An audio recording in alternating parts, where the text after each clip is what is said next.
And commiserations, wow. An unexpected turn of events, wasn't it, towards the end? Just 6 minutes left and it seemed like everything just changed. Yeah, 100%. I'm immensely proud of the team today in terms of the competitive spirit that we showed. The effort to work for one another, the togetherness I thought that we demonstrated out there. And again, a busted, patched up side out there.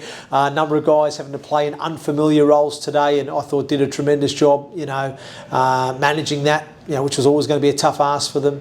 But I'm immensely proud. Like I said, we had Taylor Pemberton at fullback, who's never played there in his career or in his life, and had a couple of training sessions to come to grips with that. We tried to keep as much cohesion in certain positions as possible. Young Jack Potter made his debut and showed some real encouraging signs as we brought him back from Newcastle and dual reg for this week to get him in there as another halfback option for Atta, and I think that might be now our 8th or 9th halfback combination we've had in 10 weeks. It'd be nice to get some continuity there at some point.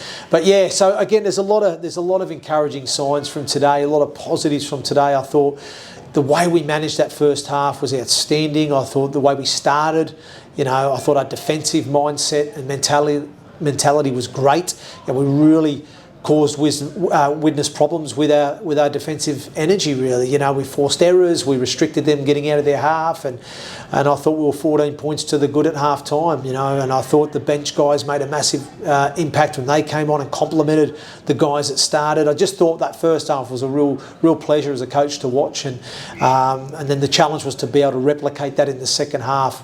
I feel that maybe early in that second half, we probably didn't stick to script as much as we'd like. We probably gave Widnes a little bit of field position and a bit of energy, which they scored and were able to capitalise on, and were 14-6 up. And then I thought we got back to grips with that, back to our process, and we go 18-6 up. And I think around that point is when we lost out of Hingano, unfortunately, to a head knock, and that probably disrupted us a little bit, if I'm honest, Janie. We had to sort of, again, shuffle the decks and shuffle the pieces, and it was probably a little bit of what you've just alluded to in the initial question there, that final sort of 6 to 10 minutes. We probably didn't quite manage that final period well enough, if that makes sense, and we had to absorb a lot of pressure as Widnes were coming, and I think we also lost Charlie Severs with his shoulder, and we had no subs left, and we had to kind of move him out onto the wing to try and accommodate that as best we could, and that put us under pressure. And I don't know whether at the back end either, where Taylor Pemberton picks up a loose ball, I'm not sure whether that was touched by our boys. We'll have to have a look back at that, but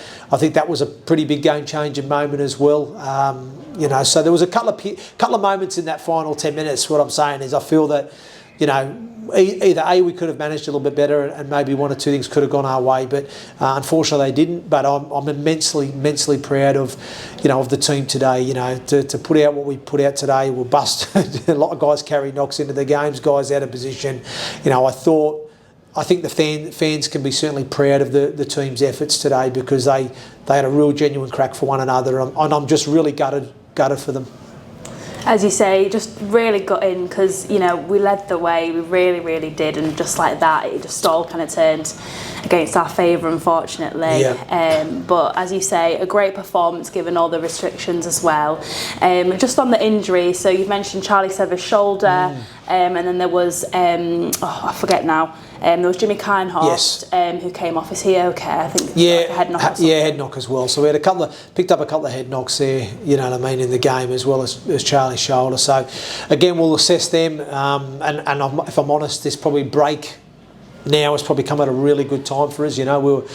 We were down to the bones going into this fixture, and we've got a few wounded bodies there. We've picked up a few injuries in recent weeks to add to the injury list that we've already got, and another couple today. So it's probably come at a good time for us now. I think we've played 16 competitive fixtures, including Cup and League, up to this point. So it's a nice opportunity now to sort of almost refresh, reset, refocus, give the guys a bit of a mental break as well as a physical break, and then we come back into the second half of the season ready to attack it with 16 games to go. There's still plenty of twists and turns in this competition, and we're not dead and buried.